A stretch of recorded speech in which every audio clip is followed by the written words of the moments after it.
நமது tick fibre வாடிக்கையாளர்களுக்கு வணக்கம். நம்ம டிக் ஃபைபர் கஸ்டமர் எப்படி ஆன்லைனில் ரீசார்ஜ் பண்ணுறது அப்படின்றத இப்போ நம்ம பார்க்க போகிறோம். ஃபஸ்ட்டு ஏதாவது ஒரு ப்ரௌசர் ஓப்பன் பண்ணிக்கோங்க.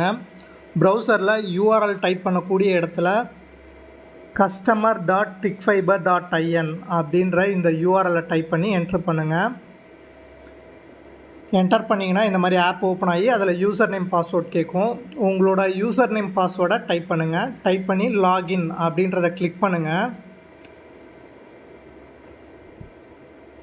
கிளிக் பண்ணிங்கன்னா உங்களோட ஐடிக்குள்ளே வந்துடும். இதில் டீட்டெயில்ஸ் எல்லாம் பார்த்துக்கலாம். என்ன பிளானில் இருக்குது எல்லாமே நீங்கள் செக் பண்ணிக்கலாம்.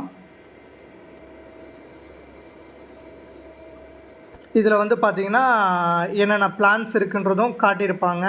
இதில் வேறு ஏதாவது பிளான் வேணும்னாலும் இதில் பை பிளான் ஆப்ஷனில் போய் பண்ணிக்கலாம். இல்லை ஓல்டு பிளானே போதும் அப்படின்னா இந்த குயிக் ரெனியூ அப்படின்ற ஆப்ஷனுக்கு போங்க. குயிக் ரெனியூன்ற ஆப்ஷனில் ஜஸ்ட் பேமெண்ட் கேட்வே செலக்ட் ஆகிருக்கும். உங்களோட பிளான் அமௌண்ட்லாம் மென்ஷன் ஆகிருக்கும். அதெல்லாம் கரெக்டு அப்படின்னா கிளிக் டு ரீடைரக்ட் கொடுங்க.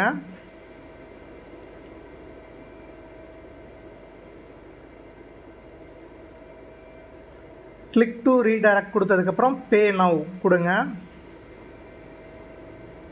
கொடுத்தீங்கன்னா இதுக்கப்புறம் கிரெடிட் கார்டா டெபிட் கார்டா அல்லது யூபிஐயா என்ன பேமெண்ட் ஆப்ஷனோ அதை செலக்ட் பண்ணி அது வழியாக கஸ்டமர்ஸ் ரீசார்ஜ் பண்ணிக்கலாம். தேங்க்யூ.